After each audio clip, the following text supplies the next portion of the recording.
Did you know that 71% of the people that watch Matthew Kelly's videos are not subscribers? That makes no sense. We need to change that. Subscribe today.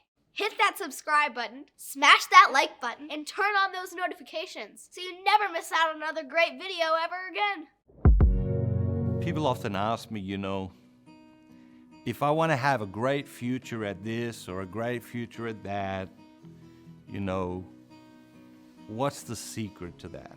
And whether that's business or being a speaker or being an author or, having impact in the life of the church, I think the answer is exactly the same.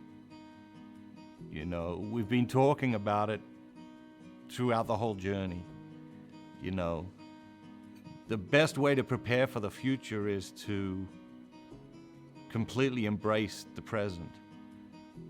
We talked about things like just do the next right thing. Well, what's that? That's right here, right now, just do the next right thing.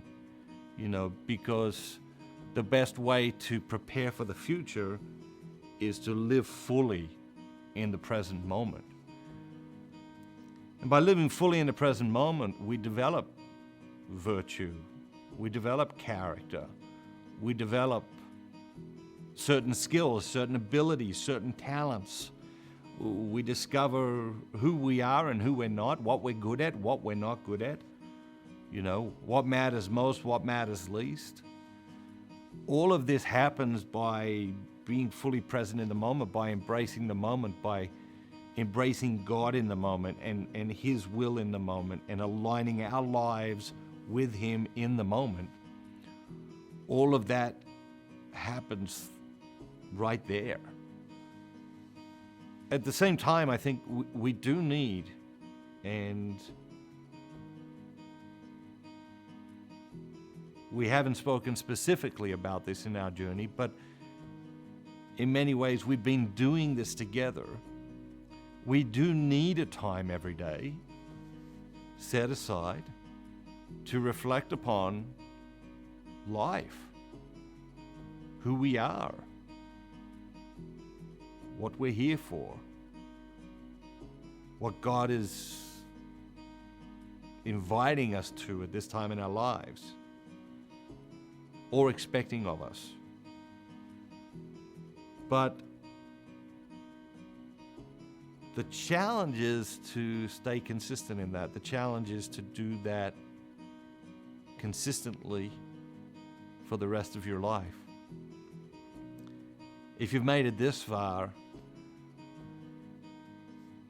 hats off to you, because we're this many days in, and most people couldn't do anything for this many days in a row. And maybe you're thinking to yourself, I couldn't do it. I missed this day, or I missed these days, or that week I got distracted. And maybe you did, but at least you came back to it. At least you're here right now. But it's that consistent time of reflection, that's that consistent time of prayer that we all need if we're going to grow. It's that daily habit of prayer. It's that time set aside. It's that sacred place that should be on our schedule every day. On our schedule, not that's sort of when we do it. On our schedule. That's when we do it. And it's, it's that time in the classroom of silence. Talk about silence and solitude and stillness. And our culture is allergic to all three of these. We live in such a noisy culture. We live at such a noisy time in history. It's just so much noise. And yet, silence is so powerful, it's so beautiful, it's so transformative, it's so necessary. You think about great music, it's Great music is made up of notes and rests. And the rests, that's silence. I think great lives are the same.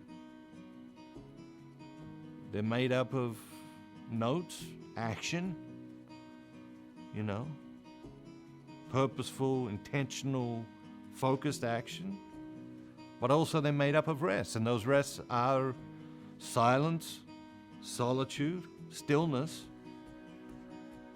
and we need those. And if you take out the silence and the solitude and the stillness, it's just noise. And I think if you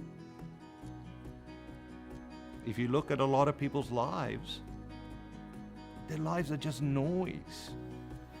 And then maybe that makes me a horrible person for judging them, but that's my perception. And that's no way to live. I don't know how they live. I don't know how they get through life. I don't know how they get through a day. Because the reality is your soul needs silence, solitude, and stillness. Does it need 10 hours a day of any of these? No. Does it need a little bit of these every single day? Yeah, it really does. And there's something very, very powerful about all three of them. Silence, solitude, stillness. Make some time for each of these in your life. And what will happen is your action, the action of your life, will become more beautiful. The action of your life will become more intentional. The action of your life will become more powerful, more impactful if you make some time for silence and stillness and solitude.